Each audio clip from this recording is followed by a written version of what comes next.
अस्सलाम वालेकुम दोस्तों की हाल चाल है जनाब। तुसी वेखते पे गुलाम एम टीवी ते मैं तुहाडा मेज़बान हाजी गुलाम मोहम्मद। दोस्तों सब तो पहले अपने चैनल नू करना सबसक्राइब ते नाल लगे बैल दे बटन करना क्लिक ताकि साड़ी अच्छी ते नवी बेहतरीन वीडियो दा नोटिफिकेशन हमेशा ही तरह वीरा भरावां नू मिलता रहे। सब तो पहले अज अल्लाह दे फजलो करम नाल एक दूसरा सुआ सूई सोई मां जनाब लैके हाजिर होया। उम्मीद करांगा अल्लाह दे फजलो करम नाल मेरे जिन्ने वीर भरा ने सारे जनाब खैर खरीत होणगे ते बाकी जनाब माशाअल्लाह अल्लाह दे फजलो करम नाल मां जनाब चौखी चंगी अल्लाह दे फजलो करम नाल जिन्नी कोई कह लिए ते माशाअल्लाह कमेंट भरावां ने जरूर करके जाने ने। बाकी चंगा जानवर हमेशा सफ़र करके भरावां दी नज़र माशाअल्लाह एक कड्डी पुड्डा पुट्ठा ढाक कैमरे नज़र है मत्था सफेद निक्की निक्की सिंगी माशाअल्लाह मोड़ के काटें लाई खड़ी है। बाकी जनाब खब्बा चील लत्ता माशाअल्लाह कुआड़ा हड्डी जनाब पुरानियां मज्झां जो मज्झ शौक वाले भरावां वास्ते लैके हाजिर होया। अल्लाह दे फजलो करम नाल एक महीना हो गया सूई नूं दुध ते आई है मज्झ 20 सेर की गारंटी होगी। 2-3-4 दिन जनाब कोई वीर भरा पसंद करे तो आके जनाब तसल्ली करे। कोशिश करांगा मैं उन्होंने वीरों वास्ते जेडे वीर जनाब मझ खरीदणगे कि चल के आवन मेहमान बन साडे नाले जनाब मझ मौके ते अल्लाह दे फजल इंशाअल्लाह अगर चस ना करावे तो आवन जावन दा जनाब असी जिम्मेदार हाँ। बाकी माशाअल्लाह आर्डर क्वालिटी माशाअल्लाह क्या बात है सुभान अल्लाह कला कला थण माशाअल्लाह पूरी जनाब गिट गिट ते विरल मझ माशाअल्लाह गाड़ी पिछाड़ी माशाअल्लाह इको जी माशाअल्लाह पूरा मुठ दा थण बड़ा खूबसूरत माशाअल्लाह।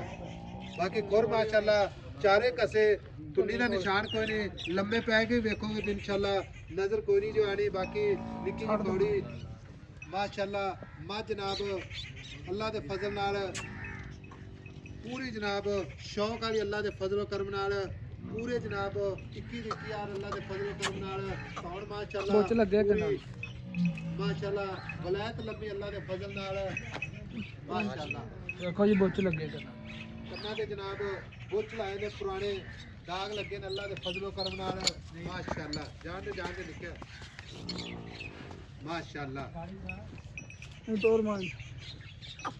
बाकी सारिया गल्लां जनाब मालिक तो सांझियां लवांगे। एक महीना हो गया सूई नूं गारंटी वाला दुध जनाब अगले ने घर तिकर जिन्ना करदी पई ओ दुध दसांगे बाद नहीं दसना। तसल्ली वाला जनाब काम करना माशाअल्लाह लेने देने मुकद्दर हुंदे ने सौदा ना नसीब दे। बाकी गल्लां साड़ियां जनाब सीधियां ते सादियां कोई जनाब मिर्च मसाले वाली नहीं अल्लाह दे फजलो करम नाल मझ भरावां ने शौक पूरा करना है असी मौके ते खड़े माशाअल्लाह।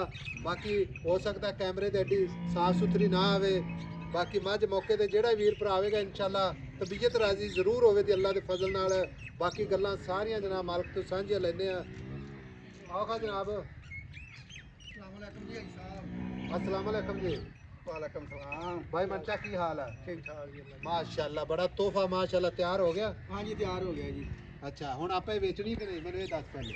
अच्छा हुण आपे बेचनी ना? हाँ बेच दे। ये समाज दे मगर असीं गब्बण दे तेरे कोल आंदे पए जदों मैं सूण वाली सी ना। हाँ जी उदों भी असीं चक्कर लांदे रहे। हुण मम्मी पता की सलाह कीती है मैं रोज आंदे ने भी बेच देनी है चल बेच देने आ ਆਪਾਂ ਦੂਸਰੀ ਮੱਝ ਰੱਖ ਲੈਂਦੇ ਜੇ ਤਾਂ ਨਹੀਂ ਵੇਚਣੀ ਨਾ ਤੇ ਆਪਾਂ ਵੀਡੀਓ ਬੰਦ ਕਰ ਦੇ। ਨਹੀਂ ਵੇਚ ਦਾਂਗੇ ਆਪਾਂ ਵੇਚ ਦਿਆਂਗੇ ਮੱਝ ਇੱਕ ਹੋਰ ਸੂਈ ਹੈ। ਅੱਛਾ ਭਾਈ ਮਨਸ਼ਾ ਗੱਲ ਇਸ ਤਰ੍ਹਾਂ ਮੱਝ ਸੂਈ ਨੂੰ ਕਿੰਨੇ ਦਿਨ ਹੋ ਗਏ? ਇਹਨੂੰ 1 ਮਹੀਨਾ ਦੀ ਅੱਜ 4 ਦਿਨ ਹੋ ਗਏ। 1 ਮਹੀਨਾ ਤੇ 4 ਦਿਨ ਗਾਰੰਟੀ ਨਾਲ ਠੀਕ ਹੈ। ਮੂਲਾ ਸੁੱਟ ਕੇ ਮੱਝ ਦੁੱਧ ਤੇ ਆਈ ਹਾਂ ਜਿੰਨਾ ਪਾਓਗੇ ਉਹਨਾਂ ਲਾਓਗੇ। ਹੁਣ ਹਾਜ਼ਰ ਬੱਚਾ ਲੈ ਕੇ ਆ ਜਾਂਦਾ ਮੈਂ ਬੱਚੇ ਨੂੰ ਪਸਮਾ ਕੇ ਯਾਨੀ ਕਿ ਨਿਚੋੜ ਦੁੱਧ ਜਿਹੜਾ ਨਾ 17 ਤੋਂ 18 ਲੀਟਰ ਕਰ ਗਈ ਹੈ।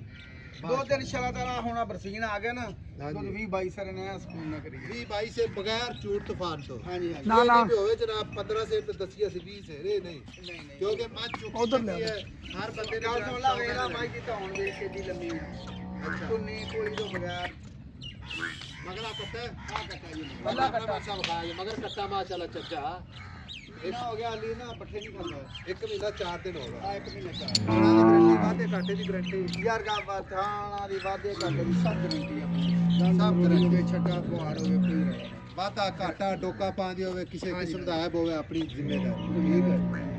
ਹੁਣ ਗੱਲ ਇਸ ਤਰ੍ਹਾਂ ਦੀ ਹੈ ਵੀ ਮੱਝ ਗੱਭਣ ਤੋਂ ਲੱਗਿਆ ਤੇ ਹੁਣ 1 ਮਹੀਨਾ 4 ਦਿਨ ਹੋ ਗਏ ਨੇ ਸੂਈ ਨੂੰ, ਠੀਕ ਹੈ। ਹਾਂਜੀ। ਮੇਰਾ ਕਹਿਣਾ ਚੌਥਾ ਪੰਜਵਾਂ ਚੱਕਰ ਹੈ ਸਾਨੂੰ। ਹਾਂਜੀ ਹੁਣ ਮਿਹਰਬਾਨੀ ਕਰ ਵੀ ਮੱਝ ਦਾ ਮੁੱਲ ਹੈ ਨਾ ਜਿਹੜਾ ਓਪਨ ਕਰ ਦੇ। ਅੱਲਾ ਮਾਲਕ ਹੈ, ਜਿਹਨੇ ਜਿਹੜੇ ਭਰਾ ਨੇ ਖਰੀਦਣੀ ਹੈ ਉਹਨੇ ਖਰੀਦਣੀ ਹੈ। ਜਿਹਦੇ ਮੁਕੱਦਰਾਂ 'ਚ ਇਹਦਾ ਦੁੱਧ ਹੈ ਨਾ ਜਾਂ ਜਿੱਥੇ ਜਾਣੀ ਕਰਮਾਂ ਵਾਲੀ ਉਸ ਬੰਦੇ ਨੇ ਭਾਈ ਲੈ ਸਾਹਿਬ ਜਾਣੀ। ਜਿਹਨੇ ਆਣ ਕੇ ਲੈਣੀ ਨਾ ਸ਼ੌਂਕ ਨਾਲ, ਅੱਛਾ। ਮੁੱਲ ਆਪਾਂ ਉਦੋਂ ਕਰਾਂਗੇ ਦੀਦ ਪਿਆਰ ਨਾਲ ਦਵਾਂਗੇ। ਬਾਕੀ ਬੰਦਾ ਮੌਕੇ ਤੇ ਆਵੇ, ਇਹਨੂੰ 2 ਟਾਈਮ ਚੋਵੇ 3 ਟਾਈਮ ਚੋਵੇ। ਹੁਣ ਕੋਈ ਬੰਦਾ ਮੌਕੇ ਤੇ ਨਹੀਂ ਵੀ ਆ ਸਕਦਾ, ਕੋਈ ਸਾਡੇ ਵੀਰ ਭਰਾ ਸਮੁੰਦਰੋਂ ਪਾਰ ਬੈਠੇ ਨੇ, ਉਹਨਾਂ ਨੂੰ ਫਿਰ ਅਸੀਂ ਕੀ ਜਵਾਬ ਦੇਵਾਂਗੇ। ਮੈਂ ਤੇ ਇਹ ਕਹਿੰਦਾ ਸਾਹਿਬ ਵੀ ਅੱਜ ਕੱਢ ਮਾਰ ਮੋਲੇ ਤਾਂ ਕਿ ਤੈਨੂੰ ਮੇਰੀ ਗੱਲ ਤੋਂ ਮਹੀਨਾ ਸਾਡੇ ਤੋਂ ਇਲਾਵਾ ਵੀ ਬੰਦੇ ਇੱਥੇ ਵਪਾਰੀ ਤੇਰੇ ਕੰਮ ਖਿੱਚੀ ਗਏ ਤੁਰੀ ਆ ਨਹੀਂ ਕਰਨਾ। ਨਹੀਂ ਕਰਨਾ ਪੱਕੀ ਗੱਲ ਹੈ। ਹਾਂ ਪੱਕੀ ਭਾਈ ਕਦਰ ਨਾ ਦੇਣੀ ਆਪੇ। ਕਦਰ ਨਾਲ ਦਾਨ, ਕੋਈ ਬੰਦਾ ਆਵੇ ਨਾ ਗੱਲ ਸੁਣ ਲਾ। ਅੱਛਾ ਆਪਾਂ ਕਦਰ ਨਾਲ ਦਾਨ ਦੇ। ਅੱਗੇ ਵੀ ਆਪਾਂ ਵੇਲਾ ਝੋਟਾ ਤੁਸੀਂ ਮੁੱਲ ਆਉਂਦੇ ਰਹੇ ਨਾ 8 ਲੱਖ 8.5 ਲੱਖ। ਹਾਂ ਆਪਾਂ ਹੁਣ 10 ਲੱਖ ਦਾ ਵੇਚਿਆ। ਅਸੀਂ ਤੈਨੂੰ ਕਿਹਾ ਸੀ 8 ਲੱਖ ਦਾ ਵਿਕਦਾ ਵੇਚਦਾ, ਤੂੰ ਆਖਿਆ ਨਹੀਂ। ਆਮਾ ਕਿ ਨਹੀਂ 10 ਦਾ ਤੂੰ ਆਖਿਆ ਜਿਹੜੇ ਇੱਥੇ ਲੱਗੇ ਨੇ ਤੁਸੀਂ ਉਹ ਵੀ ਨਹੀਂ ਦਿੰਦੇ। ਕਿਵੇਂ ਅੱਛਾ ਮੱਝ ਤੇਰੀ ਹੈ ਦੁੱਧ ਹਾਜ਼ਰ 17 ਲੀਟਰ, ਠੀਕ ਹੈ। ਦੂਸਰਾ ਸੂਆ ਸੂਈ ਨੂੰ 1 ਮਹੀਨੇ 4 ਦਿਨ। ਹਾਂ 1 ਮਹੀਨਾ ਚ ਮਗਰ ਕੱਟਾ ਥਣਾ ਦੀ ਗਾਰੰਟੀ ਵਾਧੇ ਘਾਟੇ ਦੀ ਗਾਰੰਟੀ। ਹਾਂਜੀ 16 ਨੇ ਬੰਦਾ ਆਵੇ ਯਾਰ ਮੌਕੇ ਤੇ 2 ਟਾਈਮ ਚੋਵੇ 3 ਟਾਈਮ ਹਰ ਪਾਸੇ ਤਸੱਲੀ ਕਰੇ। ਤਸੱਲੀ। ਇਸ ਮੱਝ ਦੀ ਗਾੜੀ ਦੱਸਣੀ ਭਾਈ ਮਨਚਾ ਕਿੰਨੀ ਹੈ ਇਸ ਟਾਈਮ। ਅਗਾੜੀ ਇਹਦੀ ਨਾ ਤਕਰੀਬਨ 2.5 ਤੋਂ 3 ਕਿਲੋ। 2.5 ਤੋਂ 3 ਕਿਲੋ ਗਾੜੀ। ਹਾਂਜੀ ਥਣਾ ਦੀ ਗਾਰੰਟੀ ਵਾਧੇ ਘਾਟੇ ਮੱਝ ਪੂਰੀ ਨੀਲੀ। ਹਾਂਜੀ ਪੂਰੀ 16 ਨੇ ਵਾਲੀ ਕੋਈ ਰੌਲਾ ਨਹੀਂ। ਮਾਸ਼ਾਅੱਲਾ। ਲਓ ਜੀ ਮਾਲਕ ਮੁੱਲ ਨਹੀਂ ਕਰਦਾ ਕਿਉਂਕਿ ਇਲਾਕੇ ਵਿੱਚ ਰਹਿੰਦਾ ਸਹਿੰਦਾ ਹੋਰ ਵੀ ਫਿਰ 100 ਮਾਮਲਾਤ ਹੁੰਦੇ ਨੇ। ਆ ਵੇਖ ਲੈ 100 ਮਾਝੇ ਛੱਡਦੀ ਮਾਈ ਦਾ ਗਾਲ ਵੇਖ ਲੱਗਾ। ਮਾਸ਼ਾਅੱਲਾ ਕੀ ਪਿਓਰ ਬਾਤ ਹੈ। ਲੁੱਡਣ ਦੀ ਮਾਈ। ਮਾਸ਼ਾਅੱਲਾ ਕੀ ਬਾਤ ਹੈ ਜੀ। ਜਾਣ ਤੇ ਜਾਣ। ਕਿਸੇ ਵੀਰ ਨੂੰ ਇਨਸ਼ਾਅੱਲਾ ਮੱਝ ਅੱਛੀ ਲੱਗੇ ਤੇ ਆਪਣੇ ਨਾਲ ਰਾਬਤਾ ਜ਼ਰੂਰ ਕਰਨਾ ਹੈ। ਮੁਹੱਬਤ ਤੇ ਪਿਆਰ ਨਾਲ ਮੱਝ ਇਨਸ਼ਾਅੱਲਾ ਲਵਾਂਗੇ। ਕੋਈ ਪੁੱਟੀ ਛੁਰੀ ਨਾਲ ਜਨਾਬ ਕਿਸੇ ਬੰਦੇ ਨੂੰ ਜਨਾਬ ਕੋਣਾ ਨਹੀਂ ਦਾ। ਮੱਝ ਦੇ ਪੈਸੇ ਭਰਨੇ ਨੇ ਅੱਲਾ ਦੇ ਫਜ਼ਲੋ ਕਰਮ ਨਾਲ। ਮੈਂ ਕਿਹਾ ਨਿੱਕਿਆ ਇਹਨੂੰ ਮੋੜ ਲੈ। ਹਲ ਨੰਬਰ 0348 0678468। ਮਿਲਾਂਗੇ ਅਗਲੀ ਵੀਡੀਓ ਨਾਲ। ਅੱਲਾ ਚੱਲ ਆਇਆ ਇੱਧਰ ਕਮਲੀ, ਆ ਕਮਲੀ।